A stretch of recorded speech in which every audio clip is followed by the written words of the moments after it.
حضرت امیر المومنین علیہ السلام سے ایمان کے متعلق سوال کیا گیا تو آپ نے فرمایا ایمان 4 ستونوں پر قائم ہے: صبر، یقین، عدل اور جہاد۔ پھر عدل کی 4 شاخیں ہیں: اشتیاق، خوف، دنیا سے بے اعتنائی اور انتظار۔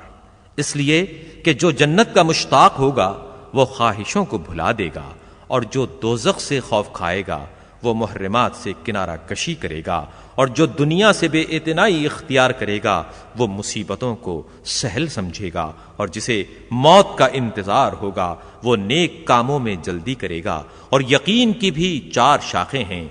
روشن نگاہی، حقیقت رسی، عبرت اندوزی اور اگلوں کا طور طریقہ۔ چنانچہ جو دانش و آگاہی حاصل کرے گا اس کے سامنے علم و عقل کی راہیں واضح ہو جائیں گی، اور جس کے لیے علم و عمل آشکار ہو جائے گا وہ عبرت سے آشنا ہوگا، اور جو عبرت سے آشنا ہوگا وہ ایسا ہے جیسے وہ پہلے لوگوں میں موجود رہا ہو۔ اور عدل کی بھی 4 شاخیں ہیں: تہوں تک پہنچنے والی فکر اور علمی گہرائی اور فیصلے کی خوبی اور عقل کی پائیداری۔ چنانچہ جس نے غور و فکر کیا وہ علم کی گہرائیوں سے آشنا ہوا، اور جو علم کی گہرائیوں میں اترا وہ فیصلے کے سرچشموں سے سیراب ہو کر پلٹا، اور جس نے علم و بردباری اختیار کی اس نے اپنے معاملات میں کوئی کمی نہیں کی، اور لوگوں میں نیک نام رہ کر زندگی بسر کی۔ اور جہاد کی بھی 4 شاخیں ہیں: امر بالمعروف، نہی عن المنکر، تمام موقعوں پر راست گفتاری اور بد کرداروں سے نفرت۔ چنانچہ جس نے امر بالمعروف کیا